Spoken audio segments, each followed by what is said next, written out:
22 April रोजी जागतिक वसुंधरा दिनानिमित्त ठिकठिकाणी कार्यक्रम आयोजित केले जातात। त्याचप्रमाणे वाशिम जिल्ह्यात नैसर्गिक पर्यावरण संवर्धन व मानवता विकास संस्थेअंतर्गत वसुंधरा दिनानिमित्त कार्यक्रम सादर केला गेला। या कार्यक्रमाचे दीप प्रज्वलन व स्वागत गीत संगीता इंगोले यांनी केले।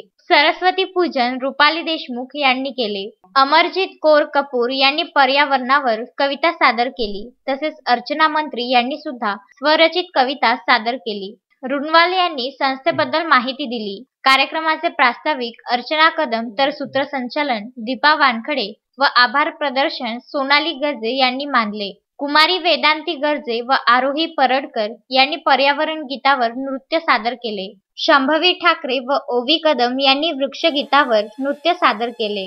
या कार्यक्रमाकरिता नैसर्गिक पर्यावरण संवर्धन व मानवता विकास संस्थेचे राष्ट्रीय अध्यक्ष सुयोग धस, महाराष्ट्र अध्यक्ष दीपक भवर, आंतरराष्ट्रीय समन्वयक डॉक्टर राजकुमार खापेकर, राष्ट्रीय मार्गदर्शिका लता वडनेरे, महाराष्ट्र सचिव सचिन वाघ, महाराष्ट्र महिला अध्यक्ष नीता लांडे, महाराष्ट्र महिला सचिव स्नेहलता चौधरी, महाराष्ट्र उपाध्यक्षा प्रीती तोटावार, पतंजली महिला महाराष्ट्र प्रभारी शोभा भागिया, महाराष्ट्र कोषाध्यक्ष संजीवनी माने, वाशिम जिल्हा कोषाध्यक्ष पतंजली भगवंत वानखेडे प्रमुख पाहुणे म्हणून उपस्थित होते।